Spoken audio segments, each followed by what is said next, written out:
And welcome everyone to the 2020 Honda Scouting Grounds. Today, we are going to be going through the final day of the round robin. I, Lennon Mazzell White, am going to be joined by my lovely friend, Dean the Rebel Fox Merrick, and we are going to have a ton of action for you today. Going to give an ode to old Mr. Freak over here. Rebel, are you ready? Yes, I am. That is an Super understatement fun. of my energy right now. I'm super pumped for day number 4 of this round Yeah. robin before we get into the playoffs. The games have been incredible thus far, so I can't imagine anything less for our final day here. Exactly that. And we are going to be having Infernal versus Mountain here in the final day, which is going to be a very interesting matchup. We have Infernal, who are first in this play-ins. They are dominating so far in the scouting grounds, and Mountain just trying to make up for lost ground. They are. It's been a difference of two stories, I think, on the side of Infernal. They came almost out of the woodwork. I don't think anyone expected them to do poorly, but Ocean was considered to be almost certainly the dominant team. And they've Yeah, come out, they've beaten everybody down. They are such an incredible team. Tomio has come out as the only solo queue player that insane. nobody really saw before. Really impressed a bunch of people. I think Copy and Tony Top's performances have been amazing as well. Not to mention their rock solid bot lane, Choryu and Shady. Exactly, and it's all about that Tomio Death Squad, right, Rebel?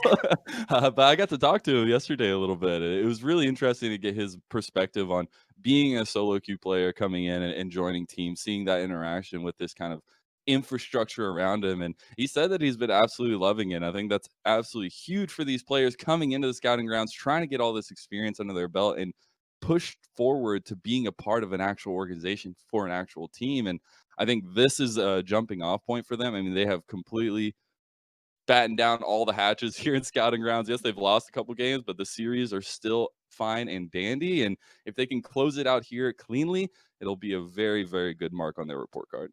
That's what it's all about, right? It's getting some of these players into the Academy League, eventually into LCS, developing this NA talent, and Yep. again, to watch somebody like Tomio come out, have a performance. Tony Top finally makes an appearance here at Scouting Grounds, has a performance.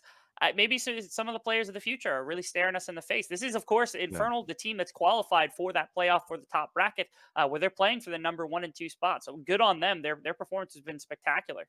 Yeah, and talking about these teams a little bit, I do want to break down and just look at these individual players and looking at the side of Infernal. I mean, you talked about it a little bit. We got Tony Top, who's been performing so well in this top lane, in carries, in tanks, whatever you want to throw on this man, he will take it.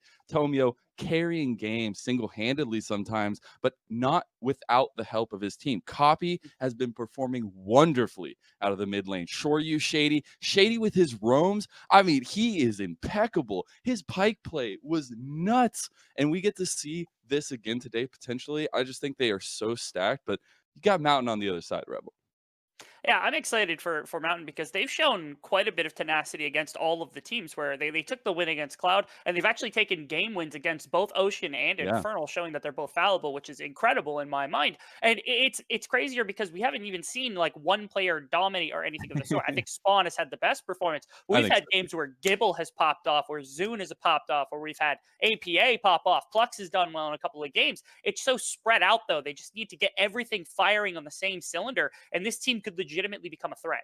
Yeah, and I'm actually looking at that top lane today. I want to see how Gibble stands up against Tony Top in this matchup, especially. But you also got to look at Zoun and him. We know him as iconic in Scouting Ground Circuit. He has name changed to Zoun now, trying to get that branding going. You got to appreciate it. But man, this guy can jungle. You do not want to give him his Lilia. It is his comfort pick. It's like a big body pillow for him. He's going to be perfectly fine on it. You've got to limit this guy's champion pulls because he is so effective in that pathing in that jungle. And I think Tomio is too, but this is going to be a really big matchup for him.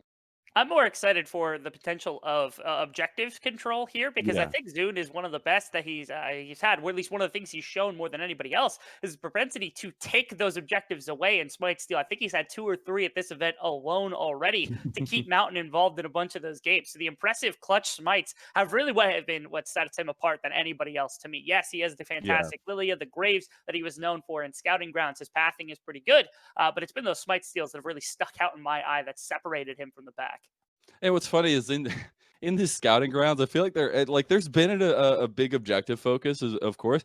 There hasn't been that many souls though. Like, I think it's so funny that we see all these fights, we see all this chaos, but it's always this quick decision that ends these games. Yes, some of them are topsy-turvy, some of them are very long, some of them back and forth, but there are a lot of games here in this week of scouting rounds that have been very, very close up until a point. One team a couple dragons to either side, and immediately the game ends because of the quick decisions of one side. Now we are going to be getting into draft here, Rebel, as we have Infernal on the blue side and Mountain on the red. We are already getting some bans in place. Aurelion Soul taken away from APA. You gotta do that. We have the Samira as well taken away from Short.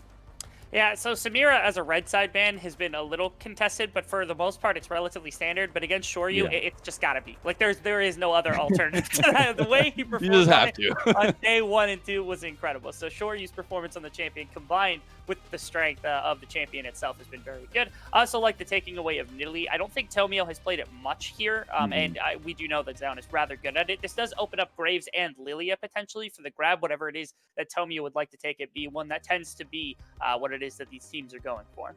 So big heavy focus on Mr. APA. Getting his zigs out there, as well as maybe potential flex to the bot lane. The Nidalee, I really like the ban of onto Zoun because we'll limit that a little bit more. They actually banned away his own Lilia, so don't want to give that away. He's not going to have the response matchup, the classico that we have between Graves and Lilia this time.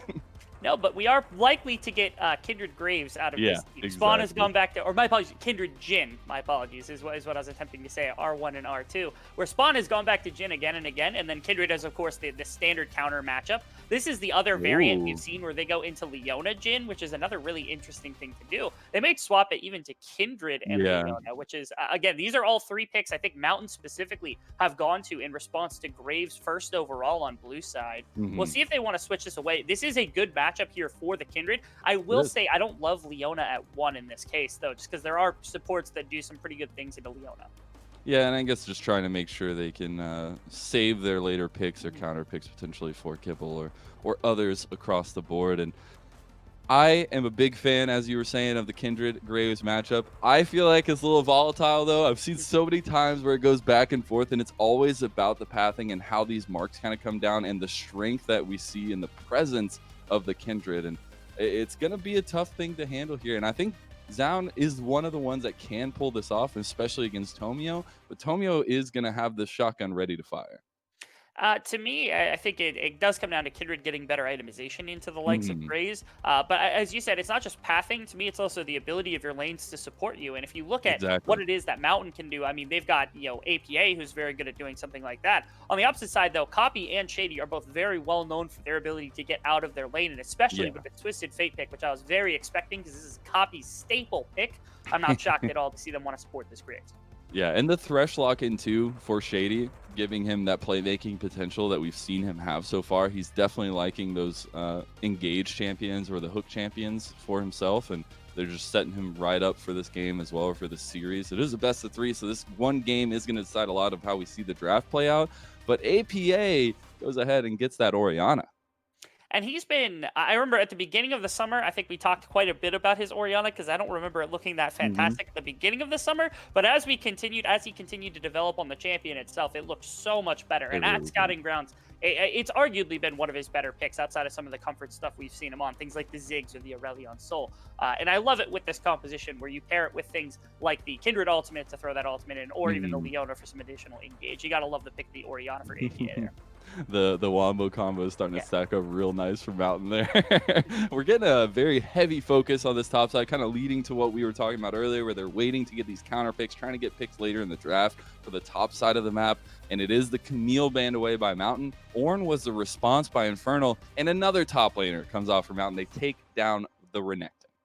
And interestingly, they're saving the Jin pick, which is strange because it hasn't been banned yet. I assume it's because Spawn knows if he picks Jin, it's an immediate Ezreal response from Shoryu. Exactly. But they haven't gone to any bans toward it, which means they're banning off Tony Top, which is what you would expect. But that means that I'm guessing this will be a Mountain pick with top lane for first, and then they're last picking their ADC to try to get some sort of counter matchup for Spawn instead, which to me makes sense because Gibble doesn't have the largest champion pool. He tends to show the more controlled kind of weak side tank type matchups, whereas Tony Top goes for those carries.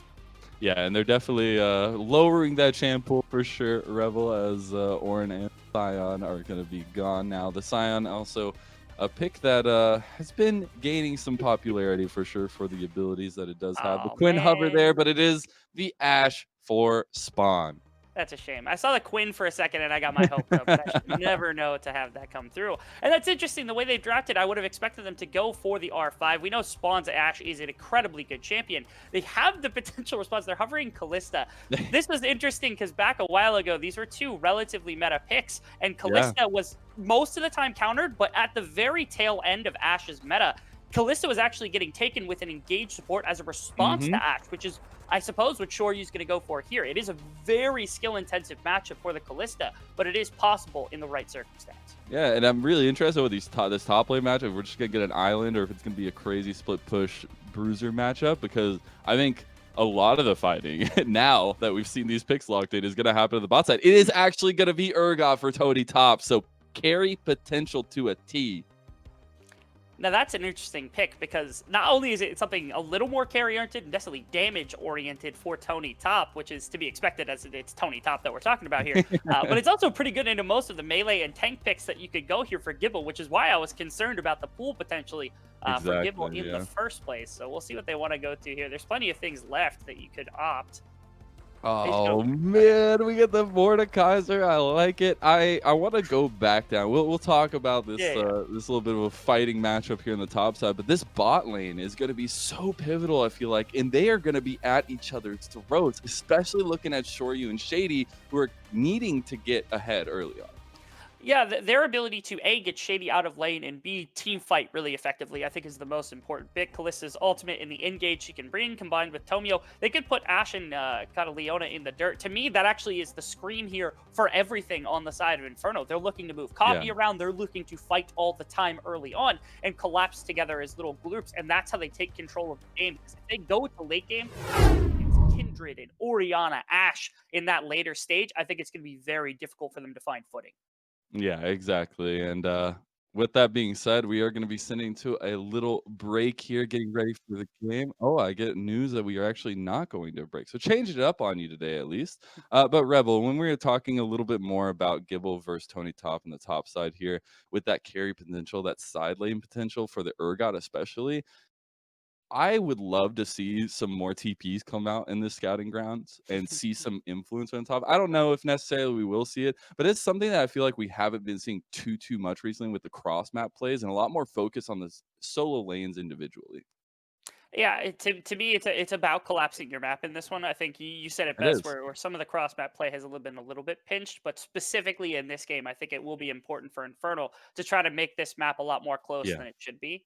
I will want to point out also just this top lane matchup once again. Gibble did really well on Mordekaiser yesterday in one of his, I believe it was an off-stream game that he had come onto. Perhaps it was on stream. I Mhm. forget which ones we did yesterday. But Gibble had a very good performance on Mordekaiser before the rest of the team kind of didn't do like they weren't able to close out the way that I assumed that they wanted to. So Mhm. I'm not shocked to see the Mordekaiser come out as the carry option here for Gibble, who did very good things yesterday on the champion.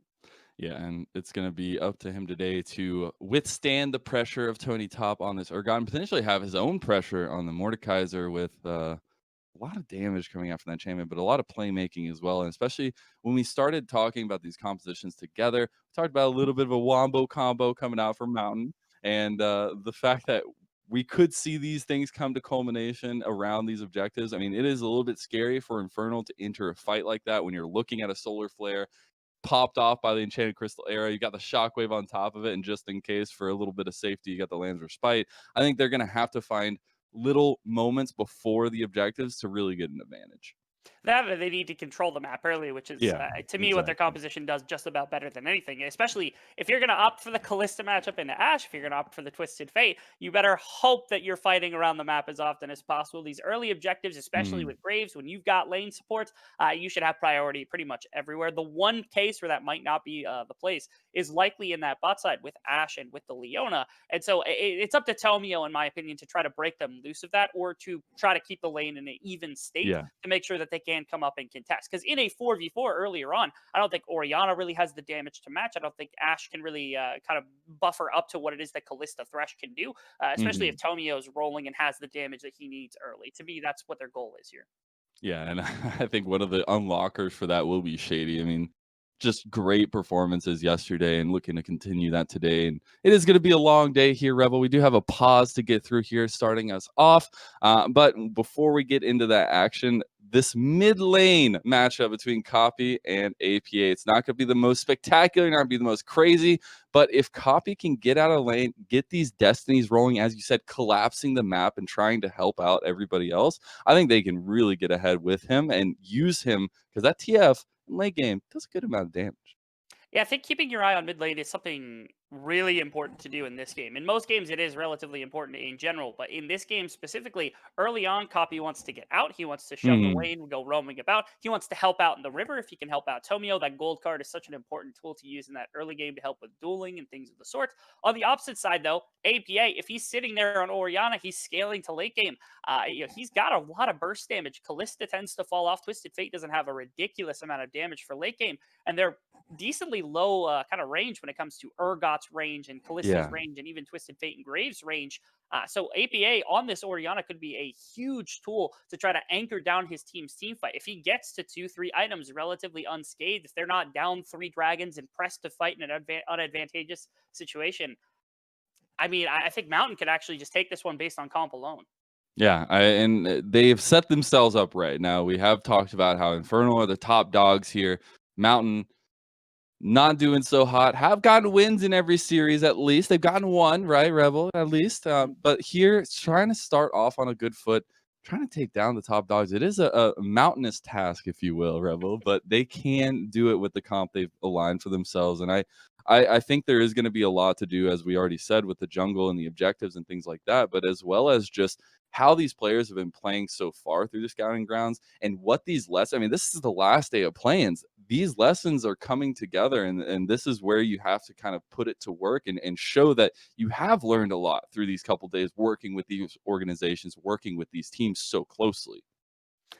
I'm really excited to see what Mountain can do in this one because they've got a ton of comfort on their side. We talked about APA's Oriana, but then Gibble's also his Mordekaiser. We talked about Spawn's Ash. They're all champions that they've shown good things on, not only here at the scouting grounds, but even prior Yeah. to that, they were very good on the champions back when they played in solo queue and SGC and things of that sort.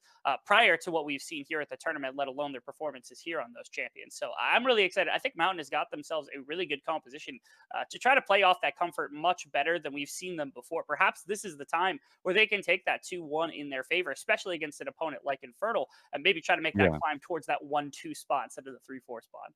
Exactly, and the climb starts here at least. But we're climbing towards the end of this pause, Rebel, and I'm sure we'll get there very soon. Before I do, I want to say I have a little tear in my eye not getting to see APA's Aurelion Sol. And I get it. I know we've talked so many times at SGC. Why are you letting this man get his Aurelion Sol? But come on, I want to see it. I want to see the pop up. It'd be so much fun. Not to mention a champion like Orion, or my apologies, champion like Aurelion Sol, it matches Roams so well, It which I does. assume It is the really reason does. why INT wanted it off the board. Not only is it a priority, but it's kind of what APA does better than any other player at this tournament is roam around in these lanes when he gets his Yeah. hands on that champion. So I'm not shocked at all to know that that was at least taken away just on preference, but also for composition here, it's not shocking to see it taken away. Yeah, and we are getting through into the game here, ladies and gentlemen, as we have broken the pause and we have hit Summoner's Rift for the first time of the evening. That we have. Very excited to see what these two teams are capable of doing in their game number one. I'm not seeing anything ridiculous right now in terms of summoners, in terms of keystones. It seems like a relatively stock standard game. And like I said, the further this game goes, to me, the more exciting it becomes because of Mountain's Mhm. composition and its potential scaling. So if we don't get an exciting game because it goes late and it starts to scale, we're going to get an exciting game early because Infernal's going to force fights. Yeah, and that's what you're kind of hoping for, as you said, trying to get something going because you don't want to necessarily be in these huge team fights later on with those wombo combos. I like the starts here, though. We do get topside starts from both junglers, it looks like, and doesn't actually seem like Mr. Zaun is going to get a leash here. So we'll see. It seems like things for now, they could change. Going to be towards the bot side, as we had said. Now, so Gibble just wants to picture. Oh, actually, here we They go. take a fight early on. That's a Callista. I don't know necessarily if you want to take that kind of fight. Does pull the Ren. The Ignite was used by Shady, but as well as the Flash from Plux. Yeah, nice trade early on, stacking in this brush, making sure they can punish this lane very quickly. There's a good amount of damage, as you said, in Callista. You throw the Ignite down immediately, and now there's very little, if any, lane priority here ready for this Leona, if there was any to start with, which again, for the Callista versus Ashe matchup is almost pivotal to success of the lane for these two. So you gotta love that they knew the winning conditions of their laning phase, and Shady was able to help set it up. Now, so far, it is just going to be a farm fest right now for Tomio. You see full clearing, blue side up there. And you did have the quick start by Zaun going down with the red, blue, then Gromp looking for a gank. But again, with the pressure that we've seen, it's going to be a little awkward. Because you've got Copy pushed in. The bot side is definitely where you're looking at for Zaun. But Shoryu is looking to make the aggression on the spawn and keep them off this wave, which is so detrimental. They're still level 1 here, Rebel. But they are not going to quite hit it before anything crazy, but it does look like Zaun is not going to make his way towards bot side. This is No, just it looks like no. It's red to blue, blue side clear into red side clear. I think this is intentional to try to avoid the Graves pathing, where you can go blue into red, where Graves would want to hit one of the lanes relatively quickly. And it's going to mean that Zaun is going to be able to confirm one of the first scuttle crabs. It's just a handshake to make sure that Kindred, again, tries to get towards that itemization, which is where the advantage really comes through. Yeah. For the Kindred. And I've been seeing a lot of itemization straight into damage on Kindred, and I find it really interesting as I'm of the old guard, I guess, where I go attack speed on Kindred. So I like to see the different build coming out and the more effective build, because, you know, my small play-by-play brain. But talking about big brains here, Zaun try to get the rich out. He did get spotted out, but it's gonna be a back from Copy right there. I don't know if this is the best idea. Copy has found Kindred, does get the yellow card. That's a lot of damage. Tony Top is here. Looks like the mid laner APA has arrived first to give Zaun some support, and it seems like Mountain actually come out a little bit worse for wear there, as Zaun is gonna have to be a little bit low health for these clears and potentially for the rest of this early part of the game. Now, the scuttle on the top side does have his mark, and already on it is Tomio. This is the resource that we're talking about earlier on, is this lane pressure where Copy, he gets the initial shove into Orianna because of obviously his E, his Q, everything that you can use, and he walks in the topside river knowing that's likely where Zaun ended up because Tomio was uncontested on the bot side. They're able to trade back, get a lot of the health bar off, so yes, he continues clearing, but he misses not only the first scuttle crab, he gets double scuttled against Graves, but also loses that first mark. This is a huge roam coming out from Copy already to deny a lot of strength into the game. Yeah, and we were talking a little bit beforehand about the potential for this top matchup to get really unwieldy for one of the sides. Either Gibble or Tony Top, they both have potential. It has so far been a very even matchup up there, with Gibble having a little bit more priority right now, but it means that I don't know if we're actually going to... I think it's still going to stay a little bit of a lonely island up here, and I think we still are going to see this majority focus around bot lane, and we already see Zaun and Tomio heading down there. First Dragon's Infernal, Mr. Rebel, and that is going to be something both teams are looking for. They are. To me, again, these neutral objectives actually don't matter that much for Infernal in terms of what they are. What's more important is the fact that they can control them. So they should be getting them, or they should be winning fights around them to garner gold so they can continue to take them a little bit later. It's not the objective itself they want, but it is a win condition set for their team here. So what is it, like 4% AD, AB? They're not really concerned with that. What they do get is either they eventually the soul for the dragon or priority in the pit, or they get a couple of kills off of an overextension from Mountain if they're not able to set it up properly, which I think is the intention here. Now, Copy moves out of mid lane. He got the shove there. Graves is on bot side. They're looking for it, at least in my mind, and a shove in bot side will confirm 4 people for it. It's going to be difficult to pull this away from a Callista, so I'm not shocked to see that Zaun is on top side, just clearing that away, making sure he can respond with keeping up in terms of jungle farm.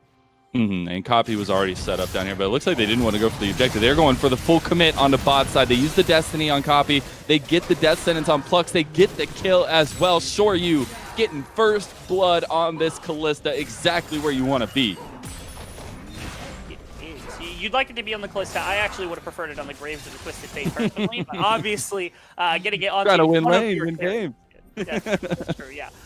Now, the thing was, I'm actually was a little worried that that went a little too long, and they were going to be able to respond with something like an Oriana roam of Zound, and then Gibble hit level 6 first, so if he had just TP'd in, they could have tried to respond to that, but the window was a little bit too tight, and so Mountain doesn't try to make that play. Instead, it is just going to be the solo Drake here from Telmio after the kill. So they pushed a little further than I thought they could. Either way, really nice play from Infernal to set up on the bot side. And you saw Zound trying to head towards the top side, trying to see if anything was available. He wasn't even level 6 yet, and Tony Top was. So that was not going to be a dive that you really wanted to take. We're going to get it back right next to each other. Isn't that so lovely? These people playing nice, right? Spawn has to stop his back, though, because Shady doesn't want to let him. Yeah, the wave's actually on the opposite side, too. I'm not sure if Kallista's going to try to shove this out or just freeze it where it's at, but either way, it's going to be something punishing to Spawn, who had to delay that back a little longer. Big thing is the response and pressure for that Dragon was on, or Zound, my apologies, getting that blue buff taken a couple of camps steal away, so that's going to help him recover from that Scuttle Crab early on. But Graves' assist, as well as that Dragon, that's what they're looking for. The game plan is here from Infernal. They have it set. They're doing the groundwork right now. It doesn't look like anything meaningful, but at the moment, Infernal is definitely executing on how their composition intends to play. And as you see, Shady getting his first roam off, trying to help mid out a little bit more. I think the shocking thing in that whole situation was, yes, Zound got some counter jungling there on the top side of the map, but I feel like they lost so much for a play on the bot side that it really didn't make it worth it, because they weren't able to capitalize on the dive top, right? They weren't able to get Gibble ahead at all. They were just able to get a little farm on Zound. And yes, that's where you kind of want to be, but it's really rough to give up the objective that early on and everything else that went along with it. Shockwave was used in mid lane by AP, a little overzealous, but hey, just trying to make sure the pressure game's there. And we get the flash from Spawn down bot side. Can sure you get the slow? Does not. We just got fighting all over. Copy getting out of there just in time to not get slowed by Zound, and everything's calm on the Rift for a little bit longer. I want you to notice something about that bot side play, which was that Ashe and the Leona didn't take much damage, but they were shoved backwards, so the wave's going to bounce back to middle. If Shoryu and Shady maintain their control, they maintain their ultimates as well. If you get level 6 on Shady, this could be a shift up towards the Rift Herald, because you saw Copy, he's relatively full health even after the ultimate from APA. He shoved out his wave. He's actually on it right now, and they are making this shift up to mid lane. That's exactly what you're going to want to do if you're inside of Infernal. Okay, they're just hanging around. I'm not sure if they know whether or not they're going to commit to this. I think they don't even know if necessarily have to with their bot lane here. It looks like they've got more than enough control to do it either way. And so far, it's been control all day long for Infernal, but here on the bot side, Plux and Spawn trying to make it a little bit different. Do they get Shoryu? The Enchanted Crystal came through, and Shoryu is down. Spawn claims his first kill. Not able to get Shady because of the box, but they respond with one of their own. Yeah, stepped a little bit out of bounds there. Again, when you're fighting against an Ashe, you lose quite a bit of DPS if you're the likes of the Callista, and they were trying to capitalize on the level 5 from Plux, but they weren't able to. They could have taken the basic play, which is you go punish with Rift Herald, make sure no mark goes to Kindred. You go immediately try to force something onto Oriana, maybe burn her, flash something in mid lane. You get the Rift Herald, you give up probably a wave, maybe a plate bot side, but you come out winning ahead anyway. Instead, they try to force on this bot side, just get punished for it. It's not a huge play in favor of the side of Mountain, but it was a little bit off tempo for what they were trying here. Yeah, I would like to give a quick update on Zound's progress on his personal objectives here, Rebel. He has not gotten a single mark so far. 10 minutes in.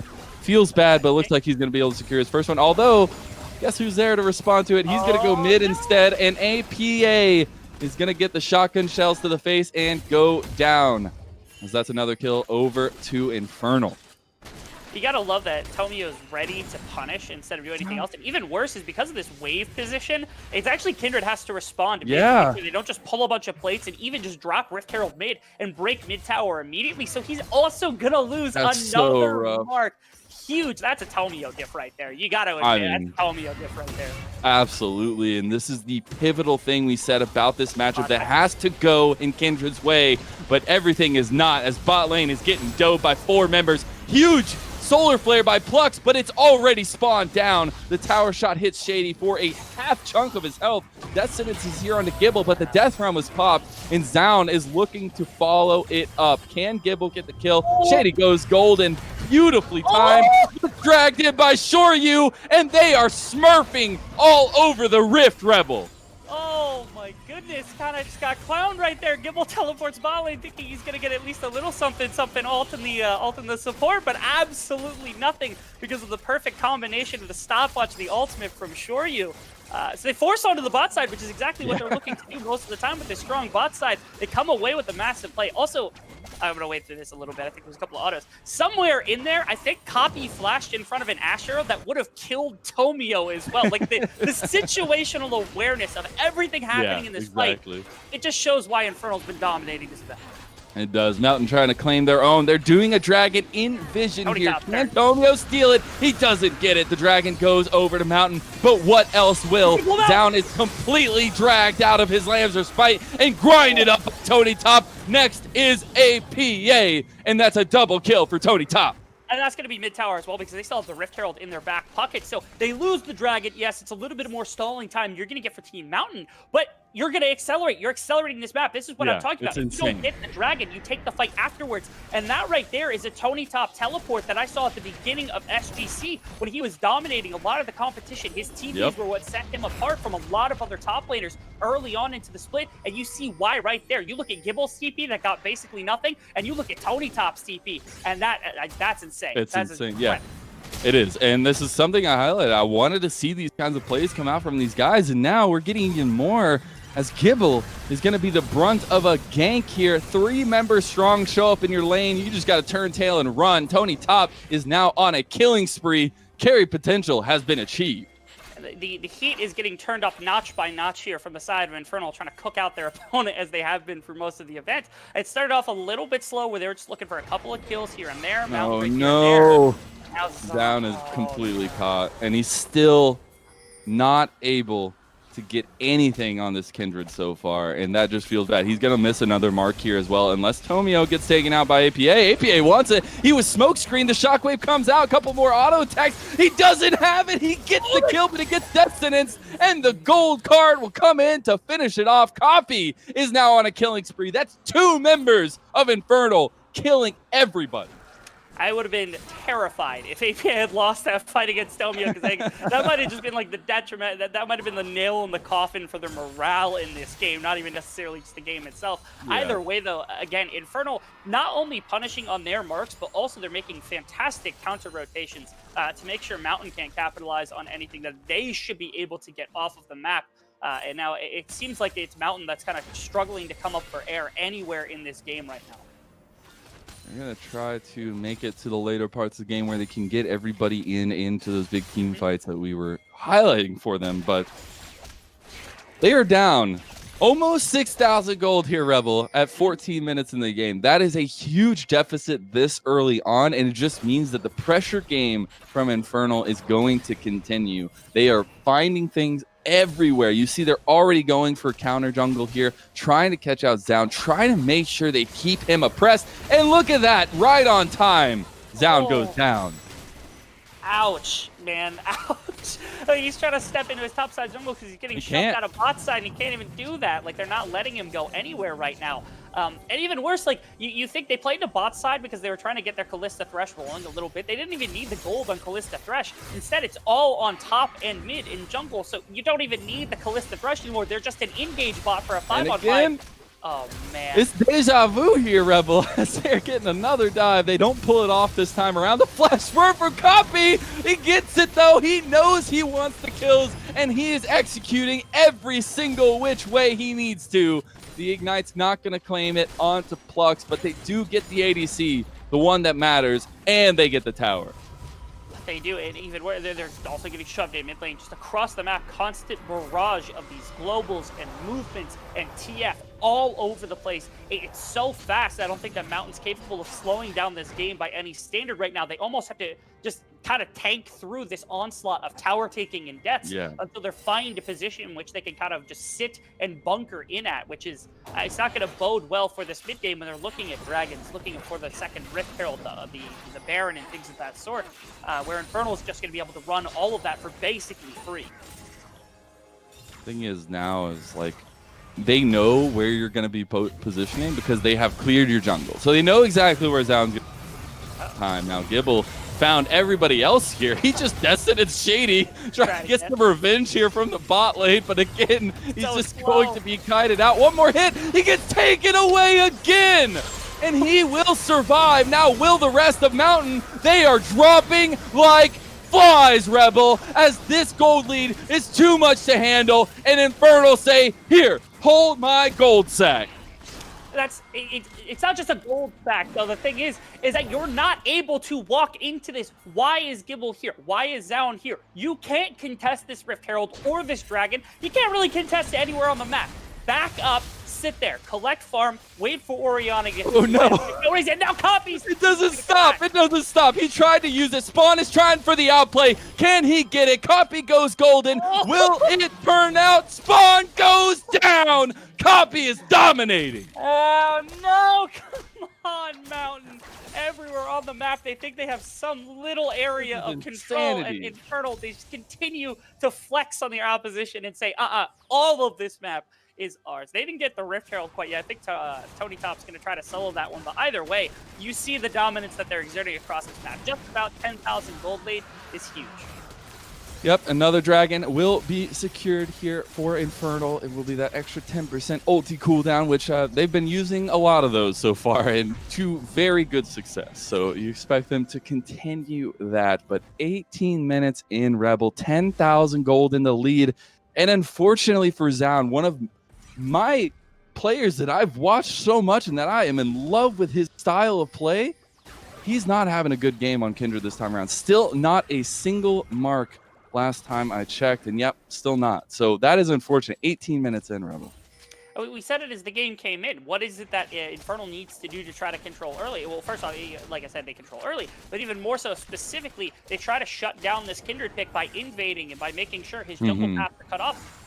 You see the exact effects of what it is that they're talking about. It started with that level 1 where they shut him out from that Rift Scuddler on the top side. Ever since then, Zaun has had nowhere on the map to be whatsoever, and slowly they lost all of their lanes in that same kind of effect. The best they can hope for is a death brush here, but even that, they might get one from this, but that's about all they can hope for.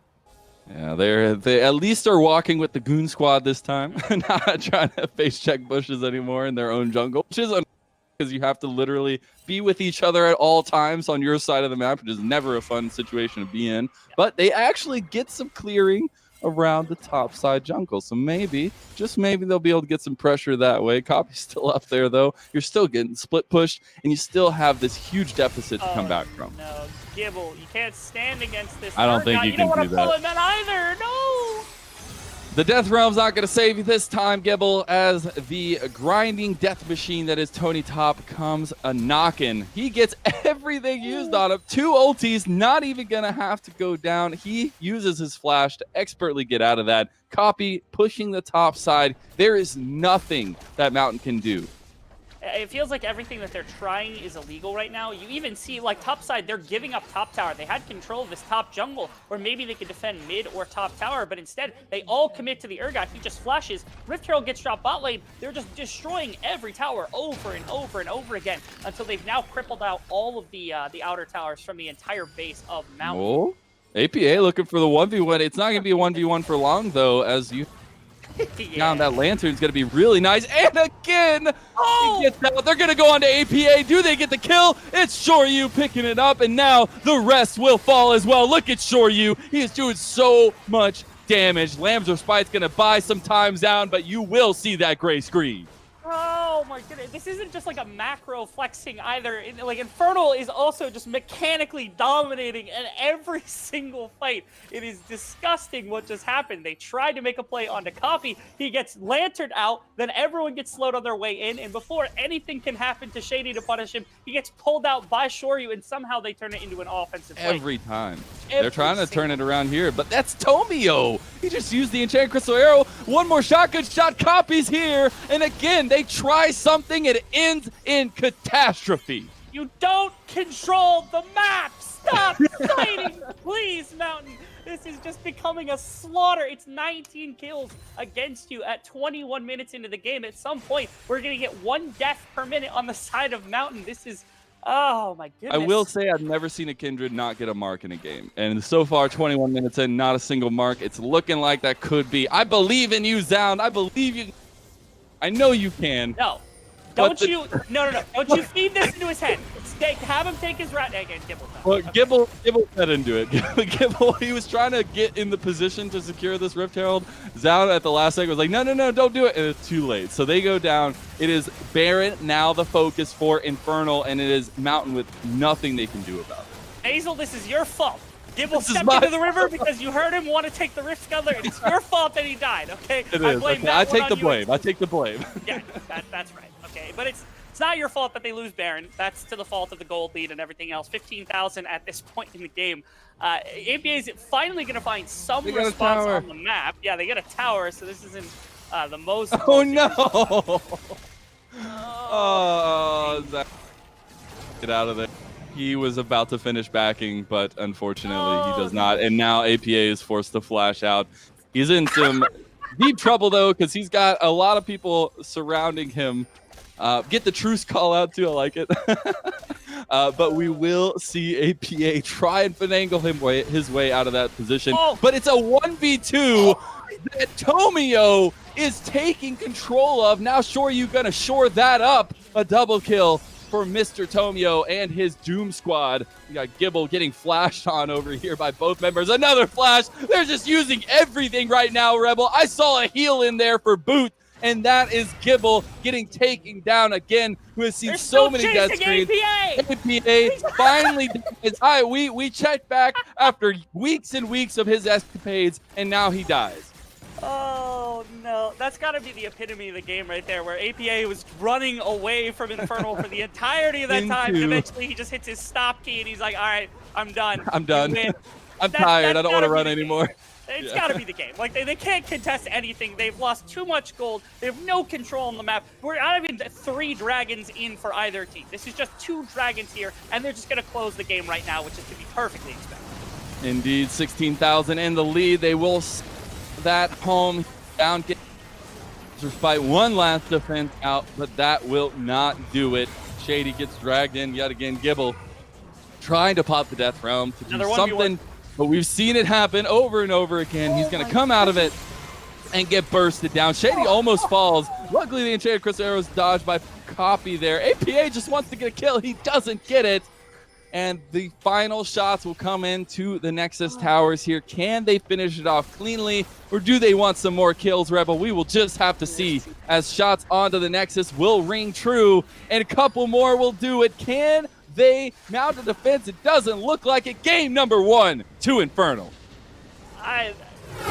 Spare them, please. Goodness me. Please, After so much bullying across the entire map, absolutely nothing being given the way of Mountain. That was just astonishing what it was that Infernal was able to do. You see why they're our #1 team, but they go well beyond being the #1 team of this event to just snuff out any point of contention against Mountain.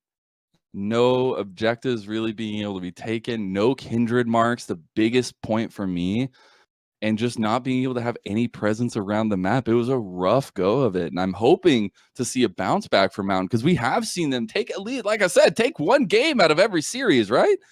But so far, it's looking like Inferno are trying to change that narrative on the last day. I think a rough go of it in that game is maybe just a little bit under the bar to what rough go of it means. That was kind of that was devastating to me. That was, I don't know. You're right. It didn't seem like a massive draft issue. Again, I think there were minor things that could have been improved, but it felt like they were overreaching from time to time, and it was just always Infernal ready to punish them. So if it's Mountain, if you want to play like that, you got to draft some more early game stuff. You got to get some more. The comfort was there certainly, but the champions themselves need to be oriented to making those early game plays. Otherwise, if you're not fast enough, if you're not ready for it, if you don't have the damage, you see what happens. We will have to see what happens, Rebel, as we're going to go to a little break here while we get ready for game number 2, though. So we'll be right back with some more action on the other side of it.